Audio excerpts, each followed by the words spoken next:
Hello, I'm Robert, and you're welcome here in my busy little shop. On today's episode of What's on My Workbench, we're going to be working on this stitching horse. Now, sometimes I get my videos a little bit out of order. I think one maybe sits someplace better than the other.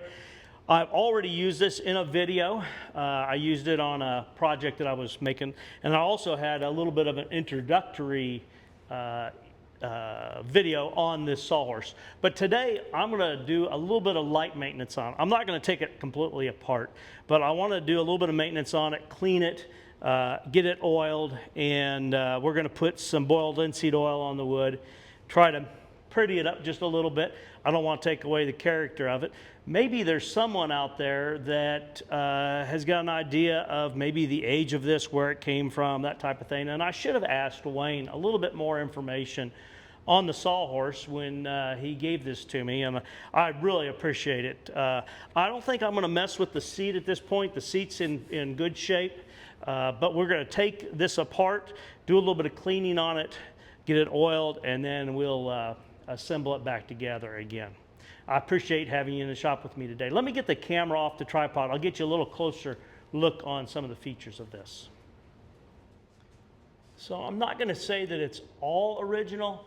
I see some work has been done here on the hinge area of it. It's got a nice patina to it. So we'll just take a quick look here. I like the latch system here to hold the jaws shut. And I've noticed that it's pinned in place with wooden pegs and mortise and tendon.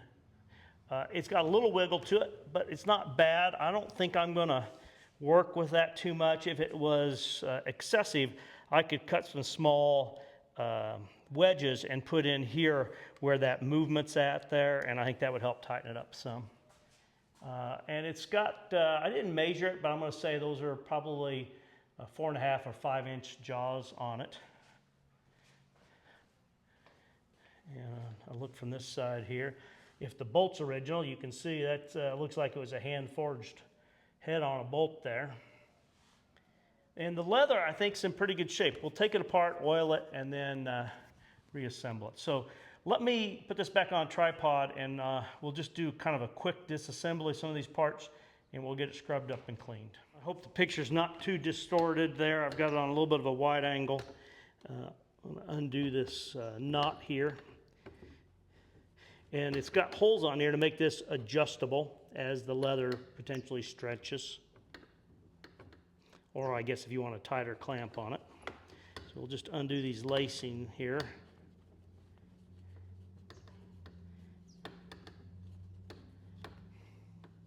I'm excited to get to use it some.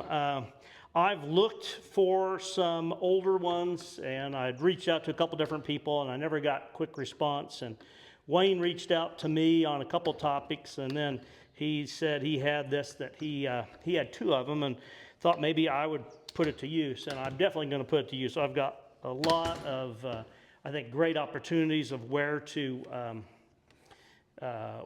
use it. So it has a little wooden wedge that holds this jaw in place here. So it goes in like that. I'll take this foot pedal off. That's as far apart as I think I'm going to take it.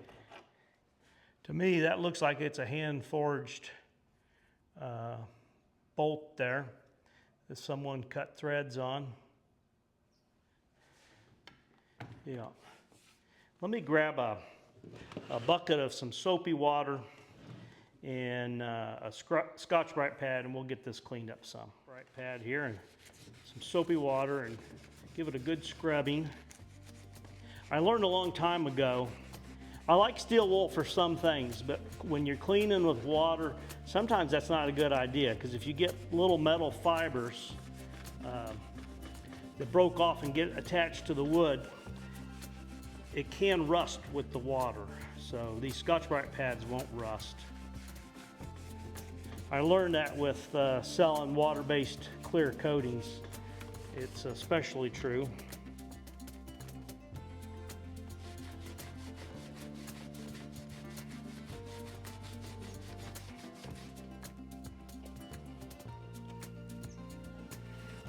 I think it's been around some horse tack. I'm smelling horse here. And I don't think that's because it's a stitching horse.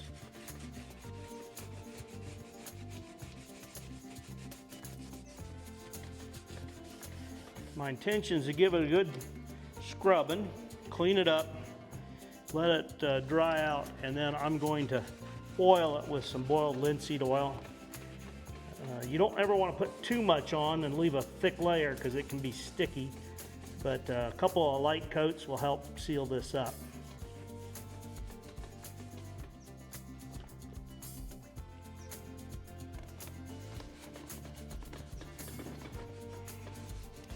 I'll tell you what, I'd rather have handmade by myself or old antique like this.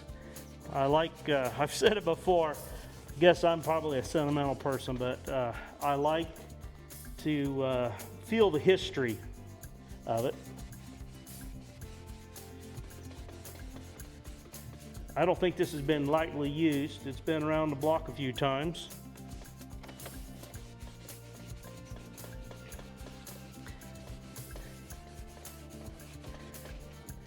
A lot of times when I go to Artisan shows, I've been taking my stitching pony and clamping it to the table and work on some belts while I'm conversing with people. It's interesting. I'll tell people it's all handmade, you know, go through the whole spiel of it, and then they'll ask me, what kind of machine does the stitching on it? And so I found that it's handy to have a belt or a dog collar or something there that I'm working on in the booth, and it kind of helps underscore. You know, a lot of people, they don't listen very well, and I'm probably that way just as much as anybody else, but when they see it going on at the same time, it really kind of reinforces you know, what I'm saying. So I think it's pretty handy that way.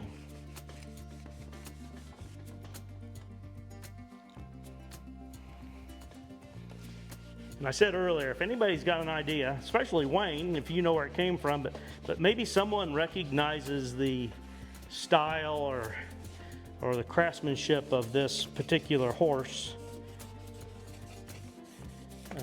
that would be cool. It's got, I'm assuming that it was, let me show you something here. I'm sure that's not from wear. Someone's used a draw knife and eased this corner here where your foot rests. So when you're working with it, you would use your foot here to adjust this, and then you would rest your foot down here or here. And this other side over here, it's worn, or it could be worn, I guess. This one's closer to square, but I'm thinking someone eased that corner to make it easier on the bottom of your foot. So, I mean, those are kind of a couple of features that might give an indication, but I thought it'd be good to get it cleaned up before I put boiled linseed oil on there, because that'll seal the dirt in, and then you'd have to probably sand through that to get it clean. So we'll spend some time cleaning here, and I won't bore you with the whole cleaning. I bet you I can spend an hour scrubbing on this and rinsing it.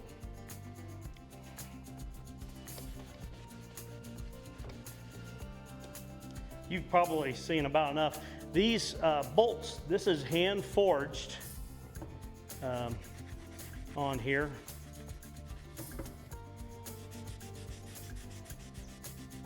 It looks like it was actually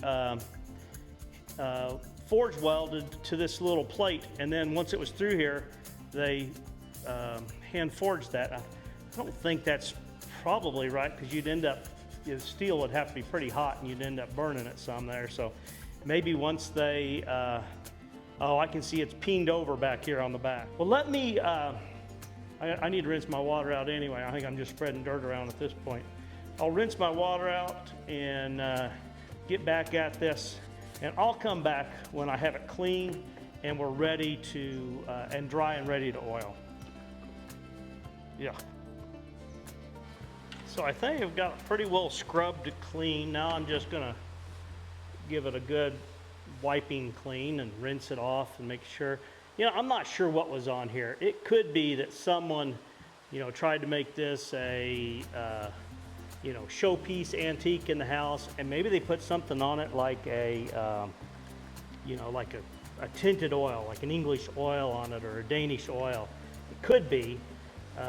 It's scrubbed off and we've got nice grain here.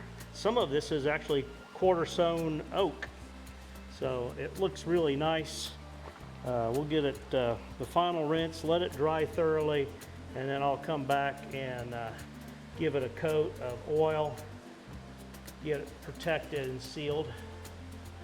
And like I said, you probably can't tell, I hide my emotions pretty well on these things, but I'm really excited to get this.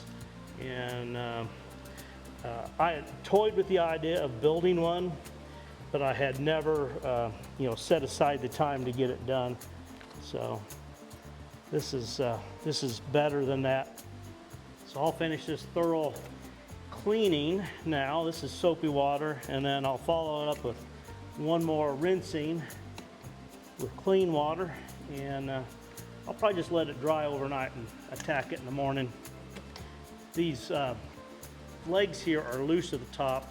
It's got a couple wedges in there. I'm going to see if those wedges are maybe not glued in place. Sometimes they're glued in place. If I'll tap on them a little bit, if they're not glued in place, I can probably drive them in a little bit further and help tighten up those joints there. Okay, I'm applying some boiled linseed oil here.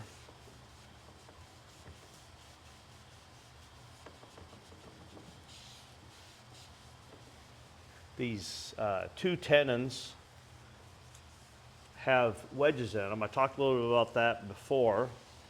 The wedges seem like they're glued in place, so they don't want to move down in there. And at some point, I might take this completely apart, and if I do, I may cut those wedges out and install new wedges in there. But I got thinking about just tightening these up and not tightening the rest of it up. I think it might put a lot of pressure on this area here. So I think I should probably, whatever I do, I should do, you know, to the whole thing at one time if I'm going to tighten it all up.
I will go ahead and keep going here. There's really not a lot of wood here. I'm a third of the way done. I'll finish this and I'll let this soak in. I may come back with one more coat on, and when that's dry, I'll come back and we can recap. So I'm making this leather wedge, and we'll see here in a minute why. This hole can be a little bit oversized, so I don't want to go too far with it.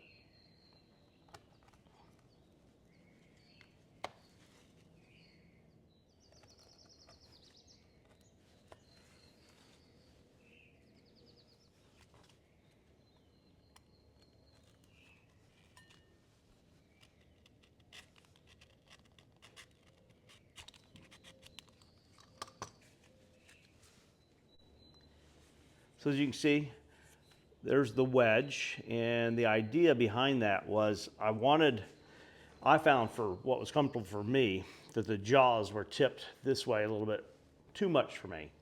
So I created this wedge to tip the jaws up, but yet be well supported here. I didn't want them just riding on the outside. I didn't want to modify the angle of the wood for one, I wasn't sure, you know, that's exactly how I wanted it, so I'd give it a try. So I created the wedge. Now we can assemble this.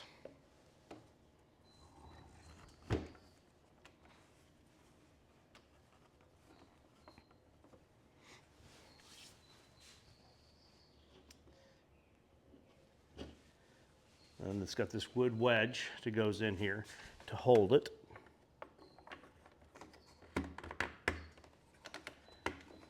You can drive it in with a hammer, but keep in mind you're driving against that oak, and I think if I just get it tight, and it may need some tightening up as it compresses this leather some.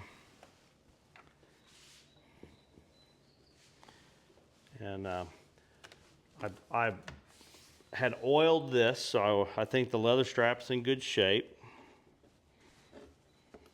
Once we run the strap through this D-ring on the foot pedal, then we do this lacing here.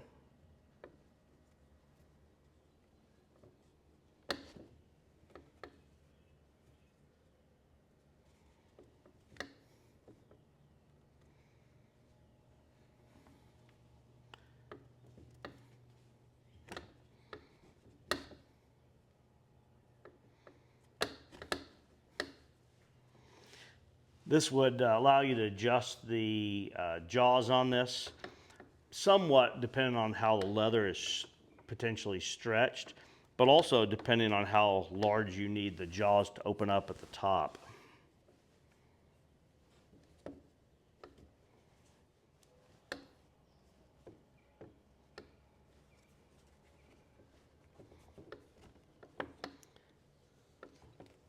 I don't know if they need to be, the stitches need to be all that tight. But I'll snug them up a little bit there. And then just a square knot on the back side here. So here we are. I think the wood, I think it looks fabulous. I probably should have oiled that to darken it some, but it'll darken with time as well.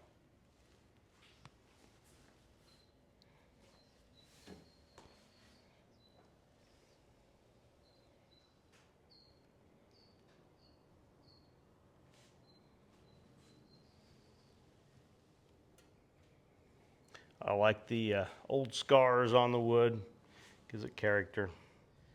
Well, there you go. I'm not sure of how old it is. There's really not any maker's mark on it. The metal teeth down here that you use to adjust the tension has a M on it.